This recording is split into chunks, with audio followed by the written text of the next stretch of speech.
New questions tonight about the validity of a police traffic stop that claimed the life of Dexter Reed. An internal letter from COPA to Chicago's top cop is casting doubt on that stop. But a member of a police oversight board is urging patience as the investigation continues. WGN's Jenna Barnes is live in Morgan Park with the latest tonight. Jenna?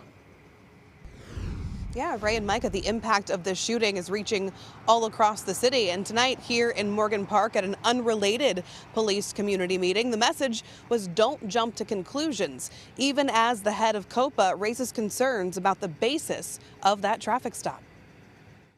We've seen a video and we haven't seen all of the rest of the investigation that has to occur. Yvette Loizon is a commissioner on the Community Commission for Public Safety and Accountability, which oversees CPD, COPA, and the police board. She's urging patience a day after the release of body camera video showing the police shooting death of Dexter Reed and the injury of an officer. We like to think that the video tells the whole story. I can promise you the video never tells the whole story. The video captures 4 tactical plainclothes officers firing 96 times at Dexter Reed after COPA says he shot first, wounding 1 officer. Sources tell WGN News 10 shell casings were found in Reed's car, believed to have been fired by the 26-year-old.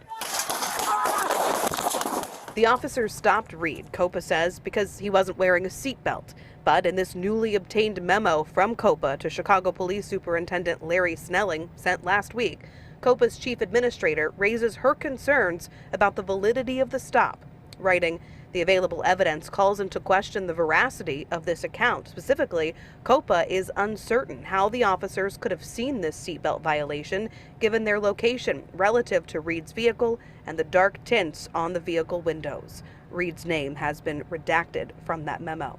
Loizon noting part of the lengthy investigation is hearing what the officers have to say. The police officers have to be interviewed so that they can provide their account of what happened.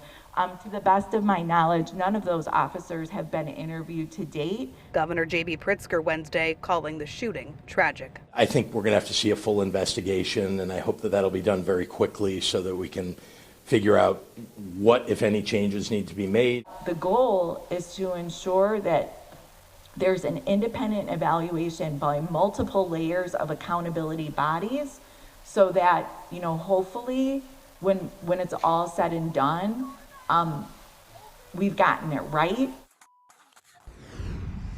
COPA has requested that CPD relieve the 4 officers of their police powers as this investigation continues, and it mentions specifically 1 officer who fired his gun 50 times in the 41-second shootout. We're live in Morgan Park tonight. Jenna Barnes, WGN News.